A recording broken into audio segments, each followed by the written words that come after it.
I wanted to thank Claude, first of all, for inviting me today. I was asked to talk about my pivot to philanthropy, or how I got into it.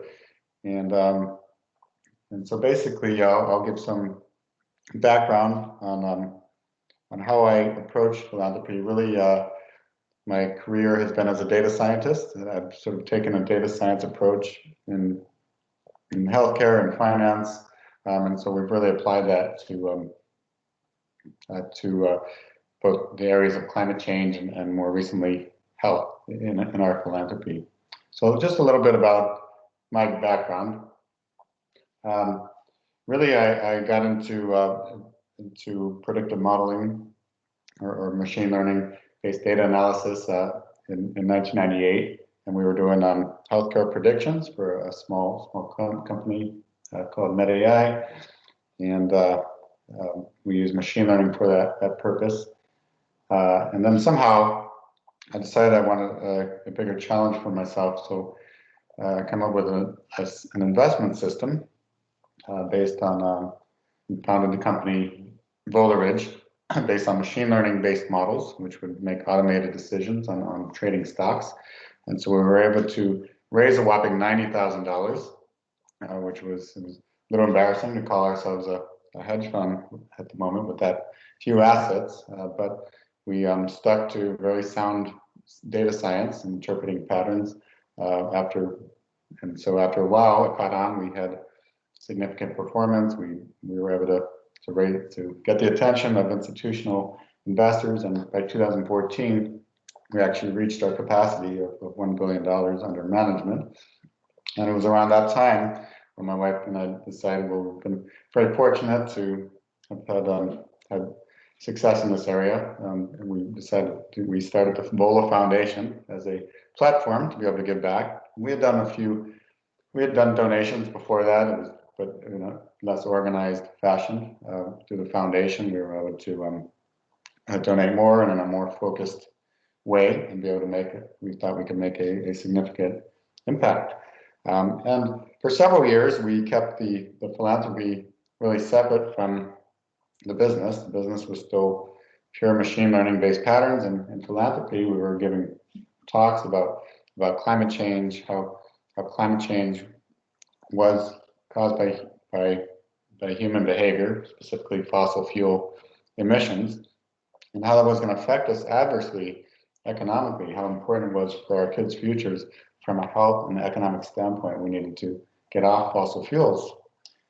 So as you know, scientists have been trying to deliver this message for many decades. It's been a growing issue, and there are skeptics on the other side who just do not want to make that change, or we're in denial that we need to make that change.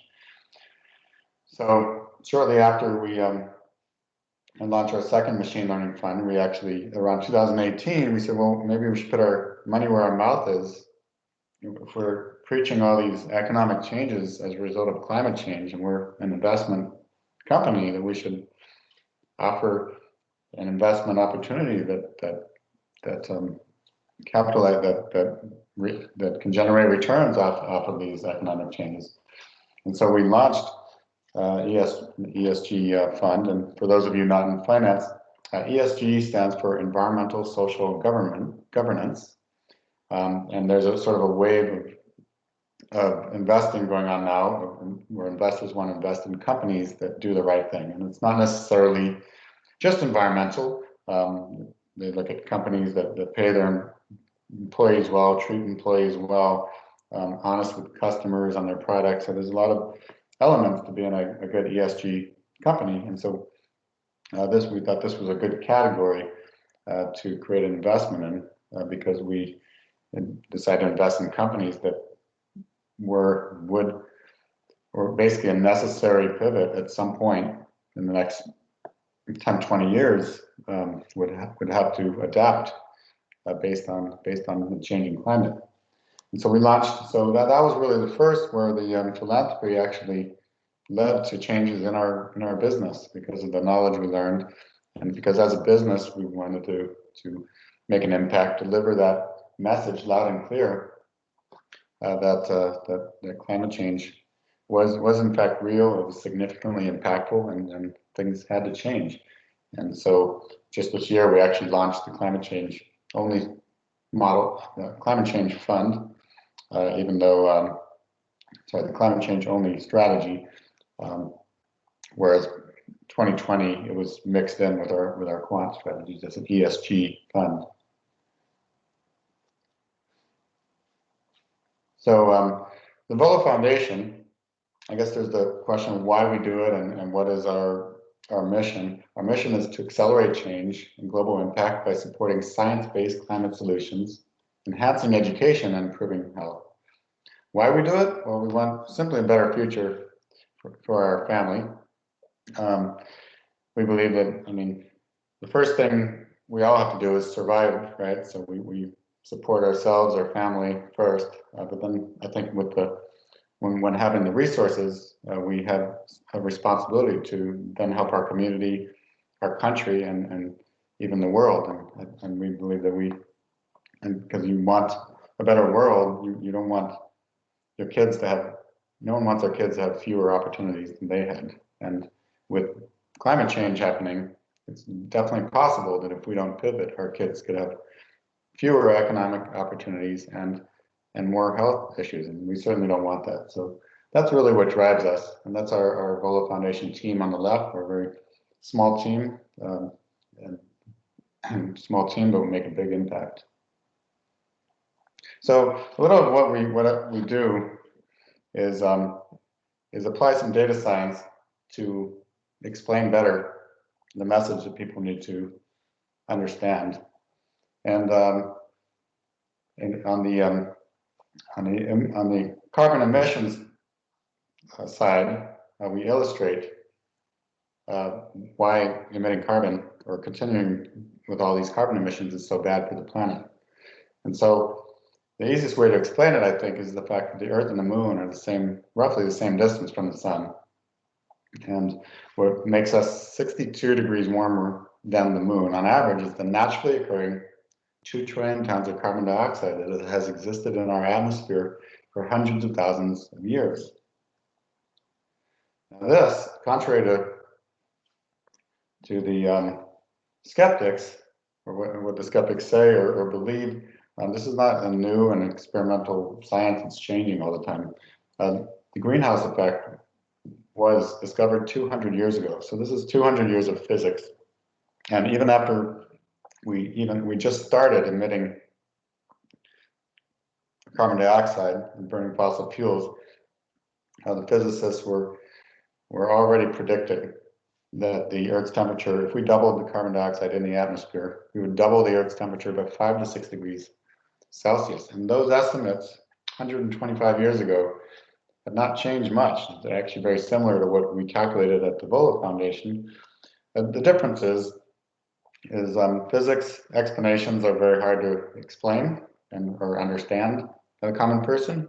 We took a data science standpoint, data science angle to explain the data, which we think is more understandable to the layman. And that's really important, because if the layman doesn't understand the importance of climate change, the impact it's having, then we're never going to pivot and change. And so it's not far-fetched to think that 2 trillion tons warm us by 62 degrees, that an additional trillion tons that we've added from fossil fuels will warm us by another 6 degrees Fahrenheit. Again, there's sort of the common misperception that climate change is cyclical, or carbon dioxide levels are cyclical, that they go up and down. That is true to some extent, and you can see here the last 15 years of carbon dioxide level measured in this graph, and you see there are seasonal patterns, because as through spring and summer and fall, the plants are doing different things. They're taking in and exhaling carbon dioxide. So there are seasonal fluctuations which are natural. But what's not natural and is not a fluctuation is the fact that every single year we see an increase in carbon dioxide level by between 3 and 4 parts per million.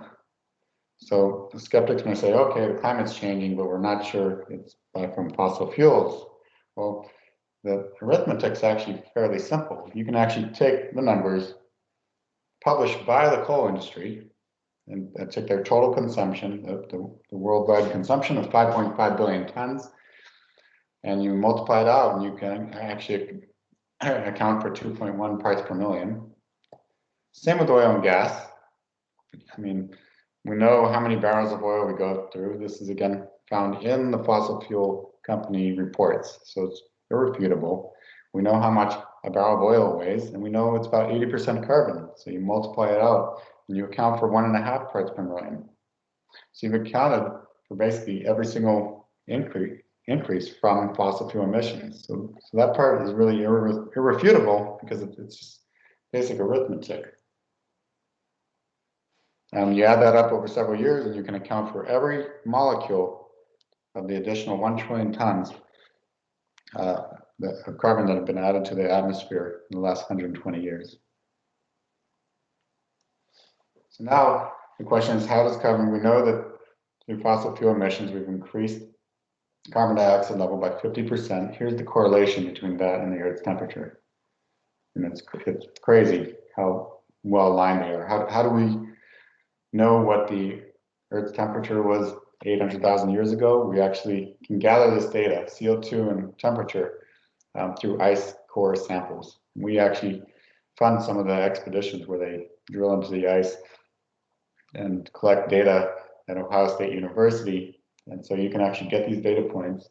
There's a pretty clearly defined science to identifying what the temperature and the carbon dioxide level was at any point in time. Now line that same data up in a data science way.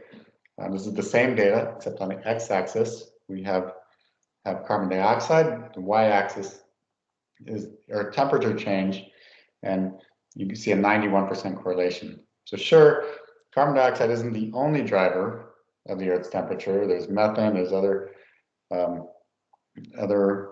warming substances, and you can have a volcano, for example. A big volcano can actually emit enough sulfur to lower the Earth's temperature for a few years. So there are other effects, but the primary driver, 91%, is carbon dioxide. And using that, we can predict fairly confidently that we're due for about a 6-degree warming based on our current unprecedented level of 400 parts per million.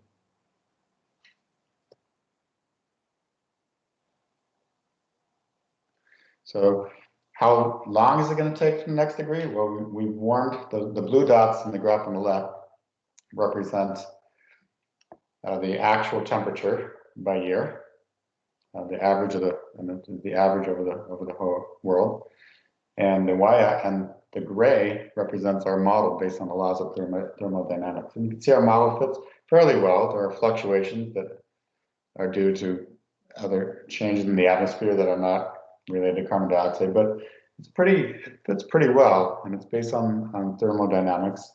And based on that, even though it's taken, because we have so much carbon dioxide in the atmosphere now, we have only 15 years to the next degree of warming. So it took us over 100 years to warm the atmosphere by 2 degrees. The next one's going to be only 15 years. And I'm going to draw the relationship in a bit to hurricanes, how that affects hurricanes. But if you look at hurricane damages by decade, and these are inflation-adjusted dollars, the amount of damages in hurricanes has doubled every decade.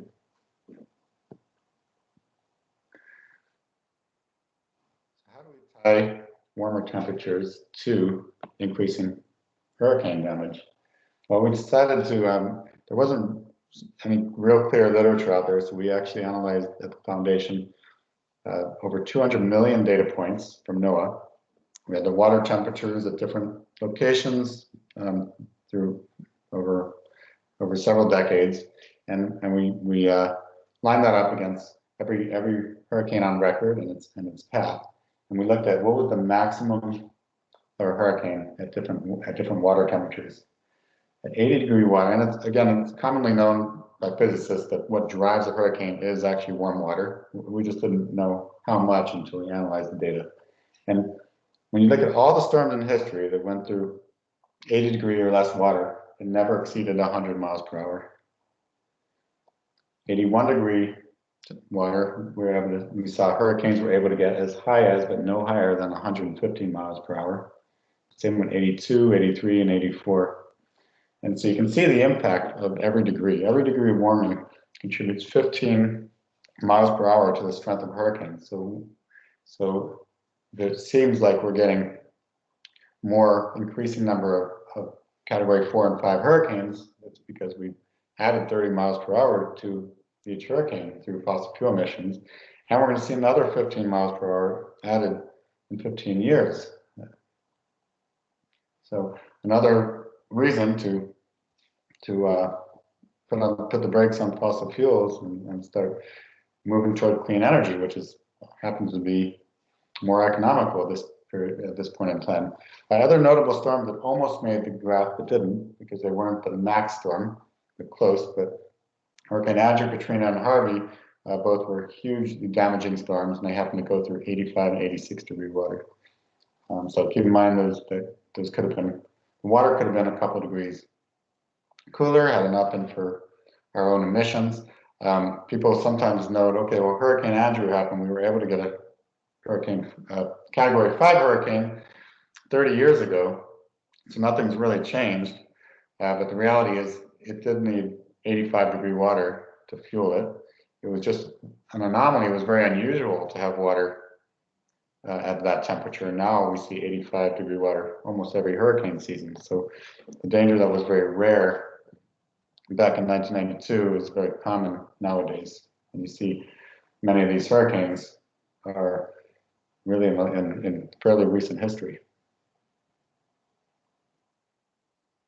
On top of that, when you look at who's paying for the damages, back in the 80s, you can see that graph on the left shows private insurance covered 50% of the damages, consumers paying 30%. The insurance is paying only 30% now, whereas the taxpayers were only paying 15% of the damages. Now we're covering 50% of the bill. So we're covering a bigger percentage of a much bigger number. And so that's where we're seeing an average of now close to $1,000 per household per year paying for hurricane damages. And it seems like hurricanes only hit one corner of the U.S. When you actually look at the number of inhabitants of those 16 coastal states, it's over a third of the U.S. population. So it's a pretty good percentage of the U.S. actually population-wise being affected personally by these storms. So I focus a bit in my talks on risk to Florida, because really what we would like to see as a foundation would be for Florida to recognize the threat of climate change and to become a green state. And so I mentioned the second category there is strength of hurricanes, but we have increased flood risk. We've got risk of tourism being threatened by more pollution in our waters. We've got more red tide, blue-green algae, extreme heat days, and respiratory illnesses, which I'll cover on the next slide. You might be thinking, how does climate change lead to more respiratory illness? Well, a good portion of Americans, myself included, and maybe a majority of you, have some level of allergic reaction to pollen. And carbon dioxide is basically what the pollen-producing plants breathe. So it makes sense that we would be fueling them. So we've actually, due to fossil fuel emissions, we've actually doubled the pollen output of plants. And so if you're wondering why do the allergies seem to be getting worse and worse, why are there more cases of asthma? That is a human-caused issue. And that is another big reason to be switching off fossil fuels and committing ourselves to renewables. And that hits us right in the pocket too, in terms of healthcare costs and quality of life, as mentioned. So that's sort of how we transition. When you look at pollen and asthma, that's sort of where we transition into the health. And we are going to have likely a second separate program for health, even though there's a substantial relationship between climate change and health. environmental health, for example, all the pesticides in our food and increasing pollutants in our water. But really, we want to focus on the health side and looking at the science of aging. Aging is actually the biggest risk of any of these major chronic diseases. We just don't look at that as a disease. For example, age is actually a bigger risk factor in lung cancer than is smoking. We just look at that as something we can't do about. We can do something about the smoking, but we can't do something about the aging. But in reality, when you actually look at some of the data available, and I'll get into that,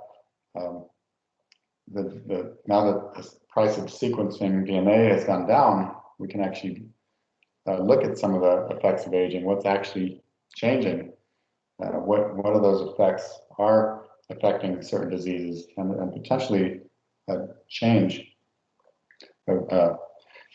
potentially make lifestyle changes that can correct those problems. So we have a separate initiative for the health of the Bullet Foundation to acquire knowledge and means to maximize lifespan with a high quality of life and wellness. And we look at these are the hallmarks of aging, which is sort of commonly accepted amongst researchers. That the far right one, epigenetic alterations, is the one that we have been focused the most on. The reason being, because again, we're a team of data scientists, and that's a very data-driven way that we can make a difference. Why, if you ask yourself, why now to get involved with it? And the reason is we now have the data to potentially monitor those changes in the genome. And one of those changes, one of those epigenetic changes is methylation. For example, and those are what actually, one of the things that change throughout age. And our DNA code doesn't change as we age, but the interpretation of that code is what changes, and that's what the methylation is. And the cost to sequence one person one time was millions of dollars until fairly recently. I mean, really in the last 15 years has that come down, and it's come down so dramatically. On this chart ends at $1,000 per sequencing. We're actually down to $500 for a complete sequencing, and we can get it as low as $20 per genome per subject if we're okay with a targeted set of genes that we know is targeted. So we're finally at the point where a modest-sized foundation like ours can actually sequence, say, thousands of people's DNA and come to some conclusions and come up with some helpful lifestyle changes where you can see what you're at risk for due to your epigenetic changes, and you can also understand what kind of lifestyle changes can fix that. So certainly now is I think the era. I think the biggest breakthroughs in medicine over the next 10, 20 years are going to be related to interpretation of our data.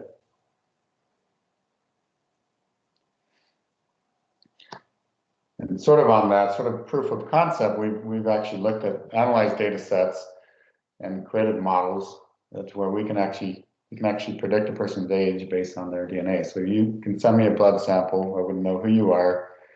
We can sequence your genes, look at the epigenetic changes, and I can actually predict your age within a few years. And so what that tells us is that, aside from chronological age, which we can't really do anything about, biological age is separate, and there is something we can do about it. So you could be 60 years old, and your DNA could look 60, and if we understand what lifestyle changes can correct your epigenome, we could theoretically lower reverse your biological age to say 45. And so that's really where we'd like to be. And biological age is really what controls how long you live and how well you live it, your quality of life. That's really what we're focusing on.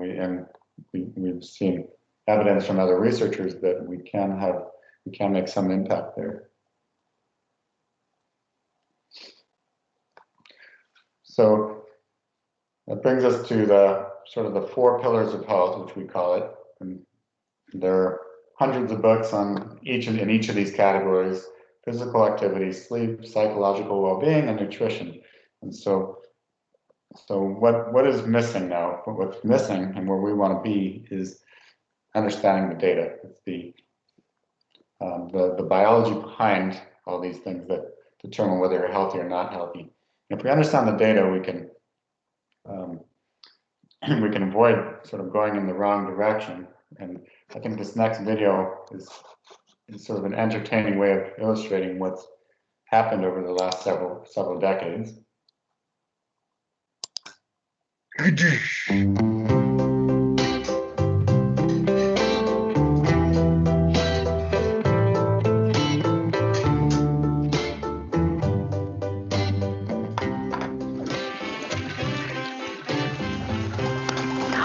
you're terrible.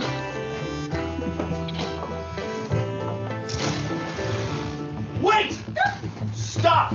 Don't eat that food! Who are you? What are you doing in our house? I'm from the future. I'm here to warn you, don't eat that food. Why not? The eggs, they're full of cholesterol. What? Cholesterol, it clogs up your arteries. Eating even just 1 egg can dramatically increase your chance of heart attack. Don't eat eggs. Oh my God, thank you. You're welcome. Godspeed.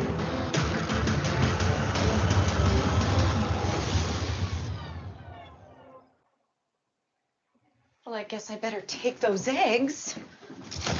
Wait! Stop! You're back! Yeah, we were wrong about the eggs. How? Well, it turns out there's 2 types of cholesterol. There's good cholesterol and bad cholesterol, and eggs actually have both. So you can eat eggs, but just don't eat the egg yolks. So stick with the egg whites. Yes, thank you. Yeah, Godspeed.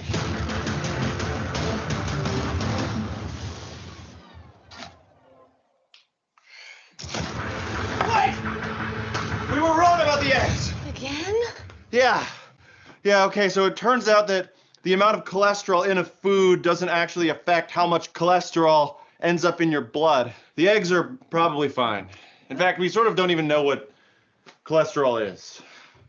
But the steak! You can't eat the steak! Why not? So I think that clip illustrates what we want to avoid, and that's why we want the data at the center of health and wellness decisions and analysis. And so I'm running short on time here, so I'm going to quickly go over where we as a foundation fit in. Certainly we want to stay small, and so we want to do a limited amount of work ourselves, do what we're good at, which is the data science and the interpretation.